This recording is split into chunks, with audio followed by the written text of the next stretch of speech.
tema da minha mensagem hoje é o tormento do inferno. Antes da gente ler aí o capítulo 9, versículo 1, vamos ler o último versículo do capítulo 8, que eu não falei sobre ele a semana passada. Diz assim: Então olhei e ouvi uma águia voando pelo meio do céu e dizendo em alta voz: Ai, ai, ai dos que habitam na terra, por causa dos toques das trombetas dos 3 anjos que ainda virão. Aí o verso 9 começa assim, o capítulo 9 começa assim: O 5º anjo tocou a sua trombeta, e viu uma estrela que havia caído do céu à terra, e foi-lhe dada a chave do poço do abismo. Quando ela abriu o poço do abismo, subiu uma fumaça do poço, como fumaça de uma grande fornalha. Então o sol e o céu escureceram como fumaça do poço. Da fumaça saíram gafanhotos sobre a terra. Foi-lhe dado o poder como de escorpiões na terra. A eles foram dadas ordens para que não causassem dano à vegetação da terra, nem à plantação ou à árvore alguma, mas somente aos que não tivessem o selo de Deus na testa. Até aí tá bom, se der os outros 2 versículos eu explico. Olha para cá, por favor. É interessante que aqui, estamos dando apenas continuação às pregações sobre Apocalipse. No versículo 13 do capítulo 8, João ele termina dizendo que ele tem a visão e o anjo diz: olha, ai, ai, ai, vocês não têm noção a desgraça que está por vir. E lembrando, ele diz isso depois da desgraça que nós vimos no capítulo 8.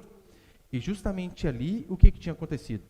Aquelas trombetas, aquelas calamidades, falavam de desgraças do juízo de Deus sobre o mar. Lembra que caiu uma estrela chamada Absinto nas fontes dos rios, deixou tudo amargo, por conta disso pessoas morreram. Caiu uma pedra sobre o mar, uma grande pedra, uma estrela sobre o mar. Diz a Escritura que 1/3 dos animais morreram, e junto com aquilo ali, 1/3 das embarcações naufragaram. Desgraças e mais desgraças. Só que daí, aqui no capítulo 9, as desgraças começam a mudar. Não eram direcionadas mais, como era no capítulo 8, a terra e as coisas que estavam ao redor, né? O mar, e tudo isso, mas aqui começa a ser direcionada ao ser humano. Por isso que ele diz: ai daqueles que estão na terra, porque aquilo que estava ruim vai piorar. Então ele começa a descrever esse monte de coisa aqui que nós acabamos de ler e vamos continuar lendo também. O juízo de Deus ele começa a ser direto na vida dos homens que rejeitam a Deus. E a forma como que Deus faz isso, a Escritura vai dizer que é através de demônios agindo na vida das pessoas. Esta é a forma que Deus usa para punir aqueles que não deram ouvidos à voz do Senhor, pregada através dos profetas, dos apóstolos, dos pastores e de qualquer outro instrumento que Deus tenha usado. Essa descrição que nós lemos aqui é a descrição do próprio inferno. Em que sentido? A Bíblia diz que a angústia desses homens vai ser tão grande que eles vão desejar a morte, vão procurar, buscar a morte, mas diz a Escritura que a morte vai fugir dessas pessoas. Tamanho vai ser o tormento que estes homens e mulheres passarão. Algo do tipo, olha, as coisas estavam ruins e de fato pioraram. E você não tem noção o tanto que piorou. O resumo aqui deste capítulo é basicamente isso. Uma estrela, ela cai, e se você prestar atenção, diz que essa estrela, ela tinha até uma personificação, porque Deus dá a ela a chave do abismo. Então não era algo imaterial, ou algo estático. Eu já vou explicar o que significava isso. E então, ela abre ali o abismo, do abismo sai uma fumaça, a fumaça, ela escurece uma parte do céu, do sol, uma parte do céu, e então a desgraça vem em forma de gafanhotos, que a Bíblia vai dizer que é demônio.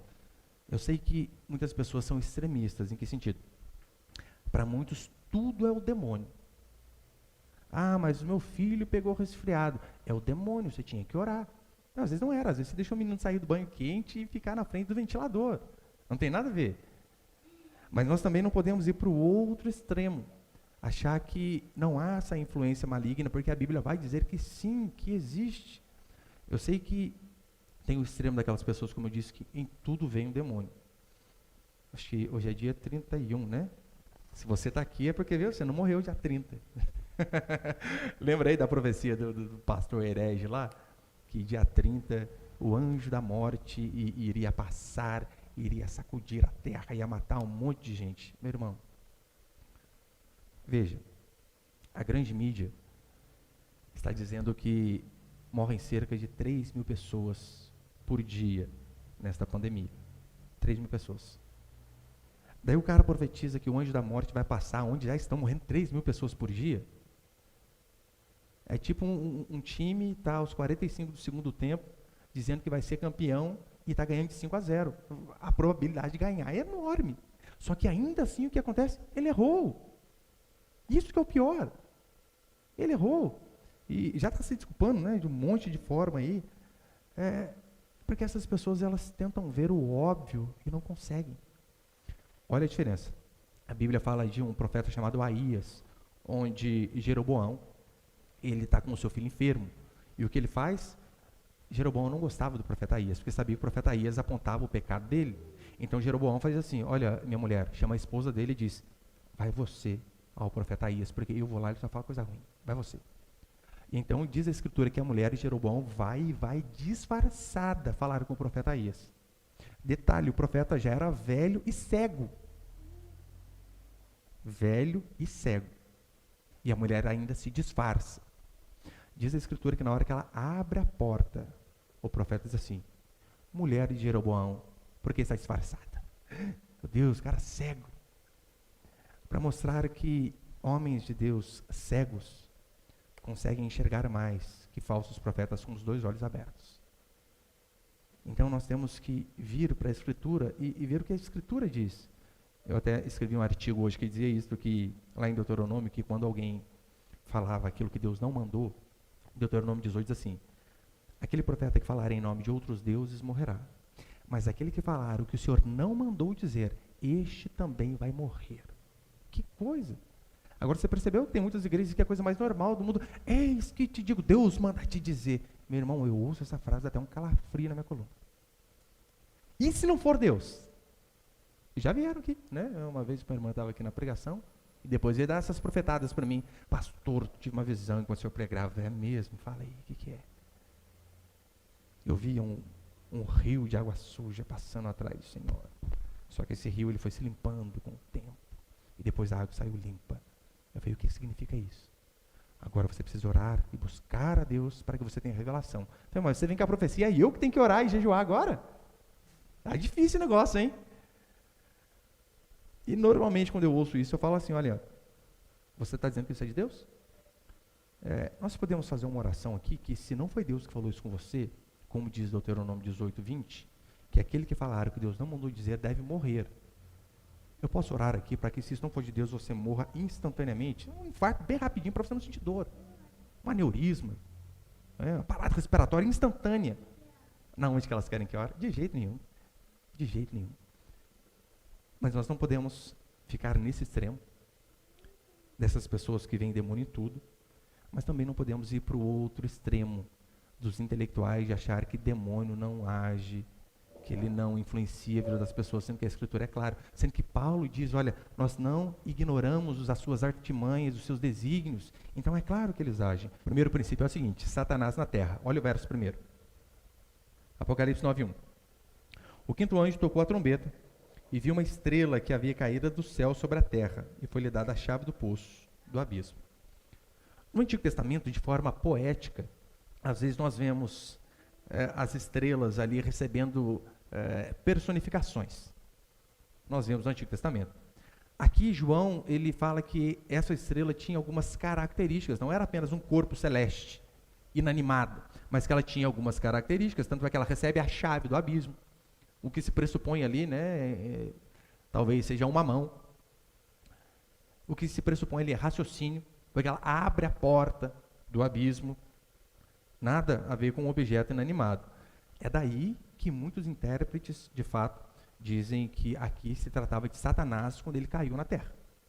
Porque Jesus vai falar a mesma coisa em Lucas capítulo 10. Ele diz, olha, eu vi Satanás caindo como um relâmpago no céu. Jesus diz isso, depois João, capítulo 12, ele vai dizer também, falando a respeito de Satanás, ele diz, Satanás foi precipitado na terra juntamente com uma parte de seus anjos. Então você junta isso aqui com o Apocalipse e que, de fato, o que se entende, a maioria dos teólogos é que Aqui está falando de Satanás, quando ele veio e começou a causar toda essa bagunça aqui que ele causa na terra. É interessante que o poço do abismo aqui, ele é a residência de Satanás, da qual ele sai, e ele sai com um objetivo. E o objetivo dele é apenas um: destruir. Tanto é que no versículo 11, quando vai dizer que os seus nomes é Abaddon e Apolião, os dois, tanto no grego como em outra língua, significa destruidor. Este é o papel do diabo, destruir. Não é eu vim para matar, roubar e destruir. Essa é a função dele. E aqui o que a Escritura diz é que de fato é isso que ele vem fazer. Em Efésios 2, Paulo diz que ele é o príncipe deste mundo e que ele age nos filhos da desobediência. Em que sentido? O texto diz que os homens serão afligidos por conta dessas calamidades, dessas coisas ruins que acontecerão. Mas não todos os homens. Aqueles que não têm o selo de Deus na testa. Ou seja, os ímpios. É a mesma coisa que Paulo diz. O diabo ele vai agir nos filhos da desobediência. Aqueles que talvez tiveram a oportunidade de ouvir a palavra, raciocinaram e mesmo assim decidiram não seguir aquilo que o Senhor tinha proposto. A Escritura diz que o juízo vem justamente sobre esses. E o que a Bíblia vai descrever para mim e para você, meu irmão, ele age de inúmeras formas. Inúmeras formas. Como, por exemplo, a Escritura diz que ele age causando contenda entre os homens. Contenda, literalmente. Os homens terem brigas ali entre si. Ele age através de enfermidade. Tanto é que no Evangelho de Lucas, capítulo 13, Jesus ele chega diante de um homem doente e expulsa o demônio. Mas calma aí, o cara não estava enfermo. É porque aquela enfermidade tinha a ver com o quê? Com o demônio. É por isso que, quando nós oramos para uma pessoa que está enferma e falamos, olha, repreendemos toda a obra do diabo contra essa vida, e a pessoa é curada, é porque aquela enfermidade também tinha a ver com o demônio. Ah, pastor, e se a pessoa não foi curada? É que então não estava associada. Daí entra o trabalho dos médicos. Se não tem a ver com o demônio, com algo espiritual, entra o trabalho da medicina. Mas nós estamos recheados desses exemplos aqui na Escritura. A Bíblia vai dizer em Marcos capítulo 5 que loucura, muitas delas, têm a ver com o demônio. Pessoas que vinham de forma lunática, loucas ali, Jesus também associa com o demônio. Em 1 Samuel capítulo 16, fala sobre o rei Saul, que ele era atormentado. Você consegue imaginar um rei, a qual vinha um espírito maligno e o atormentava. Um rei que não tinha paz. Por quê? Não tinha a ver com bens materiais, com a quantidade de dinheiro que ele tinha, mas porque havia um demônio influenciando a vida dele. Então nós vemos os demônios agindo de inúmeras formas. E essa é a descrição exata aqui de Apocalipse, capítulo 9. Por conta do pecado do ser humano, ele abre então uma brecha para que o diabo possa influenciar a sua vida. Porque todo pecado, grande ou pequeno, é uma brecha que nós estamos abrindo para que o diabo possa nos destruir. Por isso a importância de... Eu sei que parece até um jargão, né? Vigiar, vigiar, vigiar. Mas é importante. Eu sei que às vezes nós pecamos sem saber. Tem coisas que às vezes fazemos errado que depois que alguém fala, nossa, mas eu faço isso há quanto tempo? Eu não sabia. Isso é um fato. Mas há algumas horas em que nós sabemos aquilo que é errado e mesmo assim, sabendo, conscientes do erro, a gente diz, só mais essa vez. Nós estamos dando total legalidade para o diabo desgraçar as nossas vidas também. Eu coloquei ali 1 Crônicas, por favor, ali, Miguel. 1 Crônicas, capítulo 21, verso 1, olha o que diz. Então Satanás se levantou contra Israel e incitou Davi a fazer a contagem de Israel, ou o censo, dependendo da versão que você esteja lendo. O diabo incitou Davi a contar o povo. Pastor, qual o problema? Contar o povo? É algum pecado? Neste caso de Davi era. Por quê? Ele, como rei, ele tinha um exército ao qual ele batalhava contra as outras nações. E então Davi, quando ele faz isso, quando ele vai contar o seu exército, o que tudo indica é que ele quer contar o exército para saber o tamanho de sua força, para então guerrear com base naquilo que ele tem, não com base na graça de Deus sobre a sua vida. Ou seja, isso aqui eu não preciso orar não, isso aqui eu dou conta de fazer.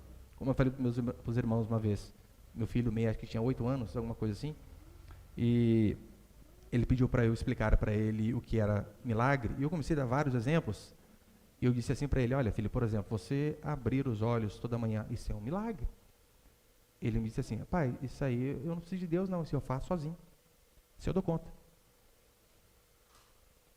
Em outra escala era mais ou menos o que Davi estava fazendo. Calma aí, se é um exército pequeno, eu vou precisar ficar orando, buscando a Deus, oferecendo sacrifício. Não, há coisas que eu dou conta de fazer. E por conta disso, diz a Escritura que Satanás, não foi Deus, Satanás se levantou contra Israel e incitou Davi a fazer a contagem de Israel. Não é isso que muitas vezes nós também cometemos, este pecado? Em que sentido? Está ficando várias pessoas desempregadas por conta da pandemia que estamos vivendo. O que é isso? Eu tenho uma ótima conta bancária, eu não vou passar necessidade. O meu conhecimento é espetacular. Eu sou estabilizado, funcionário do governo. Não, todos podem perder o emprego. Eu não. É justamente nesta hora que nós acabamos confiando mais em nós do que em Deus. Seja sincero. Você vê a iniciativa privada quase que toda falindo, indo para o buraco. Daí os funcionários públicos, tanto federais, estaduais ou municipais, estão lá, seguros. Você acha realmente está começando a faltar dinheiro dos trabalhadores de impostos para encher o cofre federal? Porque se não há trabalho, não há recolhimento de imposto. Se não há recolhimento de imposto, o governo não tem dinheiro. Se o governo não tem dinheiro, porque a população está ficando desempregada, você acha que esse dinheiro que ele paga, o funcionalismo público, vai durar ad eterno, a vida toda? Uma hora acaba. Você acha que não pode chegar em você? Claro que pode. O irmão Tiago está falando para a gente que começaram a revezar as pessoas que trabalham lá no serviço, no quartel, e automaticamente o Vale Transporte foi o primeiro que foi embora. Ora, é o Vale Transporte, depois pode ser 20% do salário, depois metade. Que isso sirva para que você possamos olhar para todas as circunstâncias, das mais complexas às menores, e saber, eu preciso do Senhor. Quem sou eu? Ainda que eu seja inteligente, foi o Senhor que deu essa inteligência. Sim, eu estudei, eu dediquei, eu trabalhei, mas sem Deus eu não sou nada. Davi partiu para este lado de achar que, algumas coisas eu dou conta de fazer sem Deus. E acabou trazendo desgraça não apenas para ele, mas também para todo Israel. Então, no versículo 1, diz a Escritura que foi dada uma chave do abismo a Satanás. Só que não é uma chave de forma permanente, do tipo, agora é sua, faz o que você quiser. Não, é por um tempo determinado, para que o propósito de Deus pudesse se cumprir, porque até essas desgraças que acontecem não fogem do controle do Senhor. Não, Deus não perde o controle das coisas, como muitos pensam, que nós estamos no mundo dualista, onde existe o Deus do bom, do bem, e existe o Deus do mal. Como tem uma foto, que eu vi uma vez lá, que está Jesus do lado de cá, uma queda de braço, e o demônio do lado de lá, como se fossem dois deuses, um brigando contra o outro. Não há essa guerra dualista. O que há é apenas um Deus que venceu, quando Jesus Cristo disse lá na cruz, está consumado. Agora, esse Deus, por conta do pecado do homem, ele usa, sim, a maldade do próprio ser humano, para que o seu povo seja punido. Quer um exemplo? Nabucodonosor. A Escritura diz que Deus levanta Nabucodonosor, um rei perverso, para subjugar o seu povo, para punir o seu povo. E sabe do que Deus chama Nabucodonosor? Este é Nabucodonosor, meu servo. Ou seja, eu estou usando para afligir o meu povo, porque eles não deram ouvidos à voz dos profetas que durante anos ficaram pregando a mensagem do arrependimento. Então, os babilônios, os assírios, os João Dórias da vida, pode ter certeza, é Deus punindo o meu e o seu pecado. E é o nosso pecado, não é o pecado do ímpio, apenas. Claro que ele também está nessa, mas é o nosso também. Segundo princípio, as trevas infernais. Olha o verso 2. Apocalipse 9:2. Quando ela abriu o poço, ela quem é a estrela, Satanás, abriu o poço do abismo, subiu fumaça do poço como fumaça de uma grande fornalha, e então o sol e o céu escureceram como fumaça, com a fumaça do poço. Obrigado.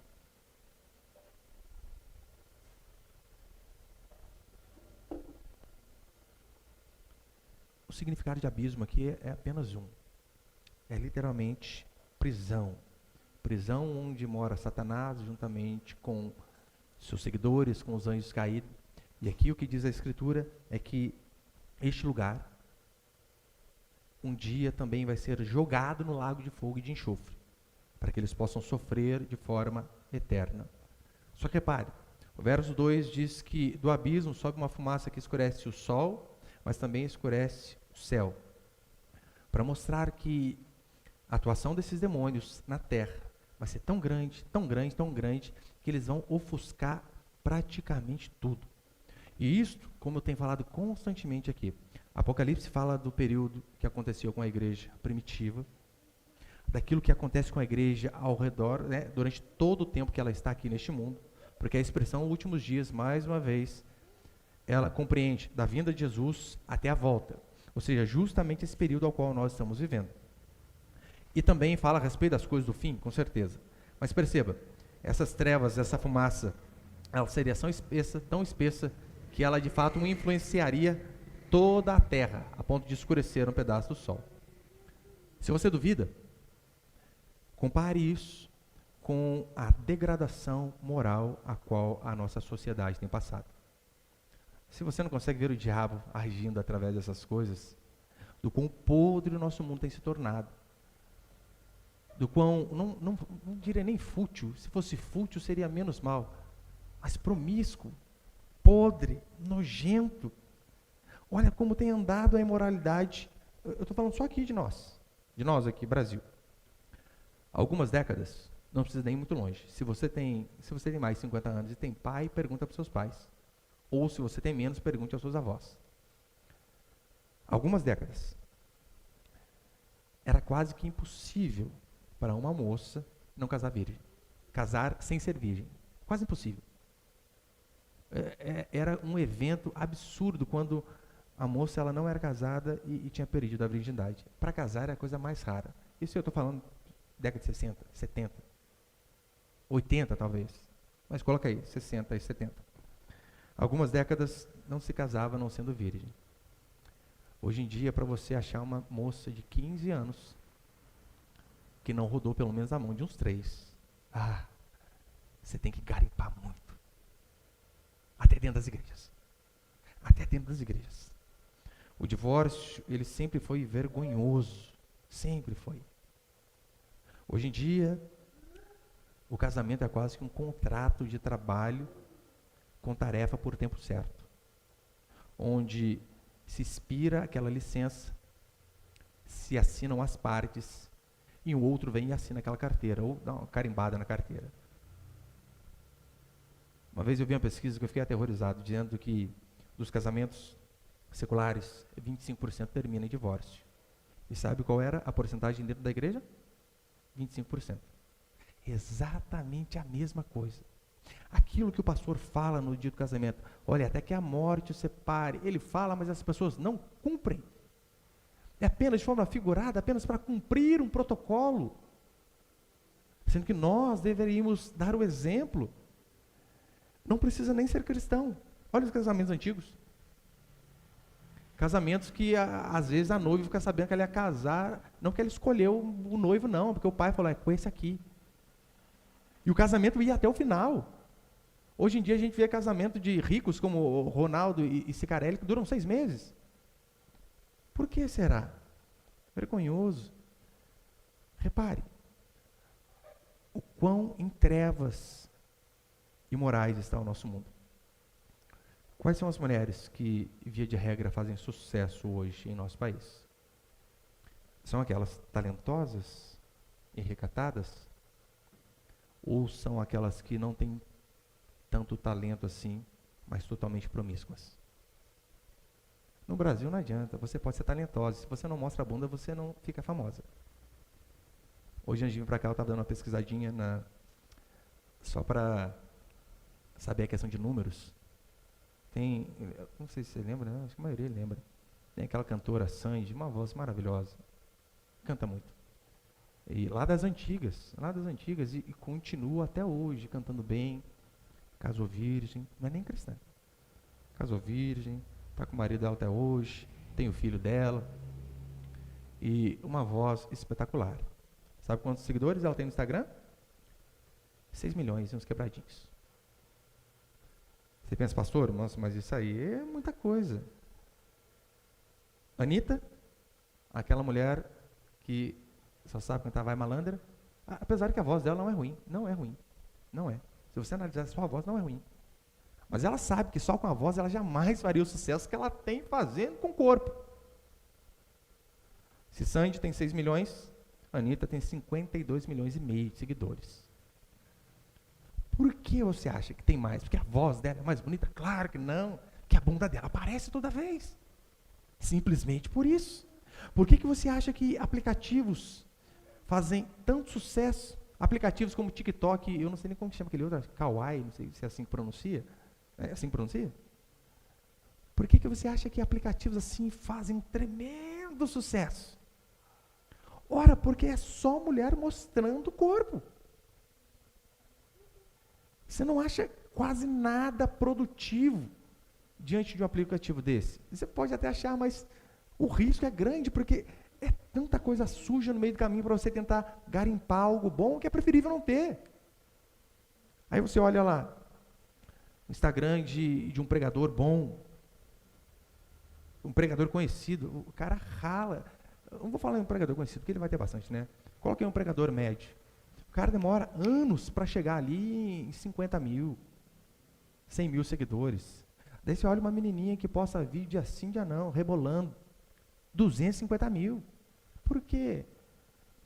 É apenas essa fumaça negra, demoníaca da imoralidade tomando conta do nosso país. Hoje é fácil.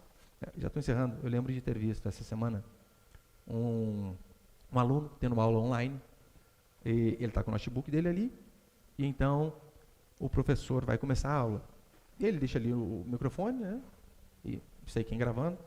E o professor começa assim: olha, eu queria primeiramente desejar uma boa tarde a todos que estão assistindo a aula. Professor, calma aí. Todos? Sim. Não é mais fácil falar todos? O moleque acho que 12, 11 anos, alguma coisa assim.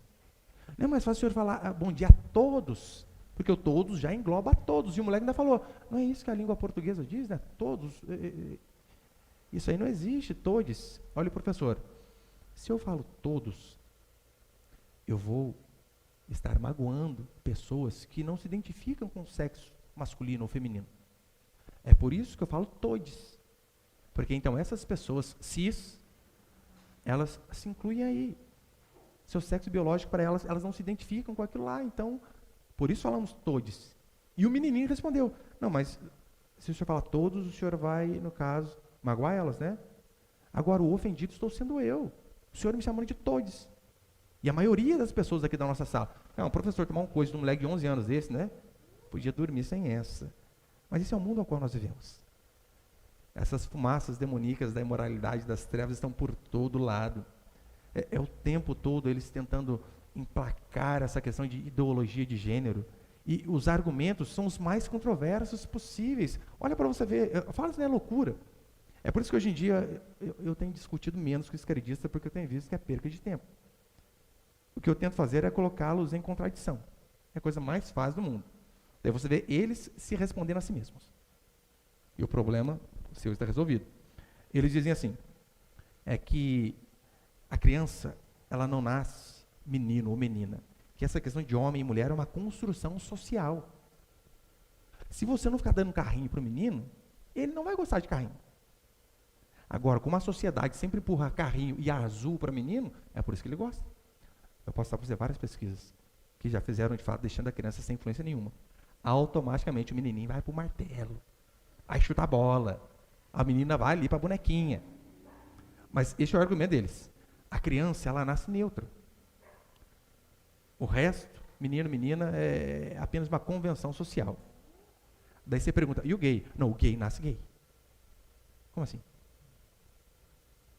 É só esse que nasce gay, né? Percebeu que este é o argumento que eles dão? Consegue ver que eles mesmos se contradizem o tempo todo. O tempo todo. Agora, essa fumaça demoníaca da imoralidade, ela tem infestado a toda a terra, infelizmente. Você percebeu que se nós não nos posicionarmos contra esses argumentos que eles têm tentado nos obrigar a crer, se nós não nos posicionarmos contra, não se espante, se o aumento da pedofilia começar a crescer e atrás deste movimento ter uma bandeira fincada dizendo assim, respeite toda forma de amar. Não é isso que os homossexuais dizem?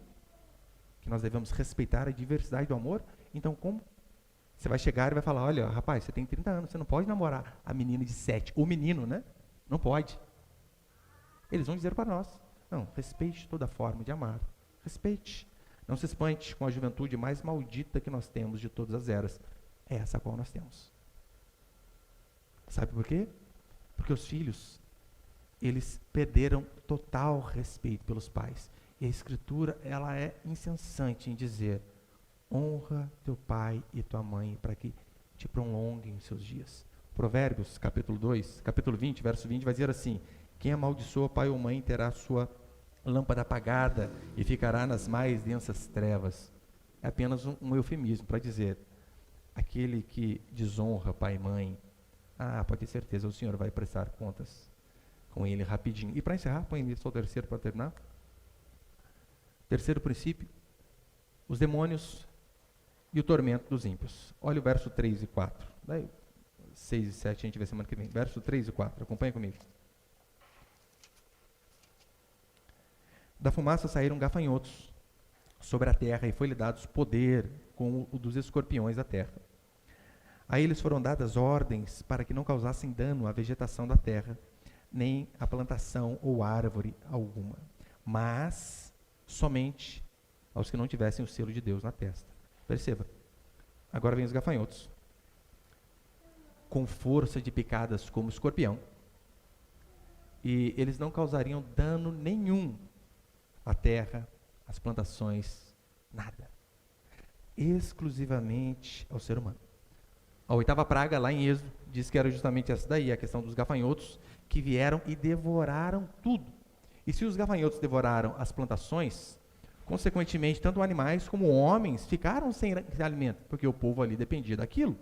Agora, em Joel, capítulo 1, vai dizer a mesma coisa. Joel, ele profetiza a respeito dos gafanhotos e o cenário é de desgraça. E aqui, o que a Escritura diz é que, de forma ilustrativa, é que esses gafanhotos virão com uma força de uma picada, com a dor de um escorpião, para castigar não as plantas, não as árvores, mas exclusivamente os homens ímpios. Eles irão ferir os ímpios com ferrões. E, como eu disse, isso aqui é apenas, não de forma literal, apenas uma figura de linguagem. Eu não sei, alguém que já foi picado pelo escorpião? Acho que não, né?